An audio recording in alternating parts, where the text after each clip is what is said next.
మూడో discom licence దరఖాస్తును తిరస్కరించాలని Telangana electricity regulatory కమిషన్కు లేఖ రాశారు మాజీ మంత్రి హరీష్ రావు. మూడో డిస్కమ్ ఏర్పాటు ప్రతిపాదన వెనుక విద్యుత్ రంగాన్ని ప్రైవేటీకరించే కుట్ర దాగి ఉందన్నారు. ప్రజాభిప్రాయం తీసుకోకుండా అసెంబ్లీలో చర్చించకుండా ప్రభుత్వం తొందరపాటు నిర్ణయం తీసుకుందని మండిపడ్డారు. డిస్కమ్ ఏర్పాటు చేయాలని రైతులు, రైతు సంఘాలు, ప్రజాప్రతినిధులు గాని ఎవరూ అడగలేదన్నారు హరీష్ రావు. 29 లక్షల మంది వ్యవసాయ వినియోగదారుల కోసం కేవలం 2,000 మంది సిబ్బందిని కేటాయించడం దారుణమన్నారు. సిబ్బంది కొరత, సమన్వయ లోపంతో క్షేత్రస్థాయిలో విద్యుత్ ప్రమాదాలు పెరిగే అవకాశం ఉందని అభిప్రాయపడ్డారు.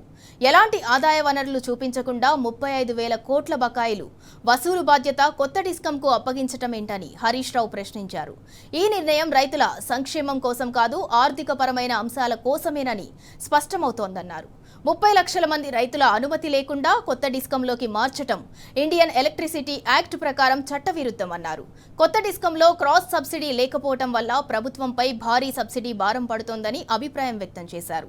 విద్యుత్ కొనుగోలు ఒప్పందాలపై స్పష్టత లేకుండా డిస్ట్రిబ్యూటర్ లైసెన్స్ ఎలా మంజూరు చేస్తారని హరీష్ రావు ప్రశ్నించారు.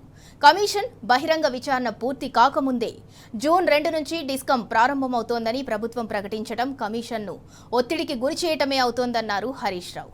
విచారణను కేవలం హైదరాబాద్కే పరిమితం చేయకుండా అన్ని జిల్లాల్లో చేపట్టాలని డిమాండ్ చేశారు. ఆర్థిక, సాంకేతిక, చట్టపరమైన లోపాలున్న మూడో డిస్కం దరఖాస్తులు ఈఆర్సీ నిర్బంధంగా తిరస్కరించాలని కోరారు హరీష్ రావు.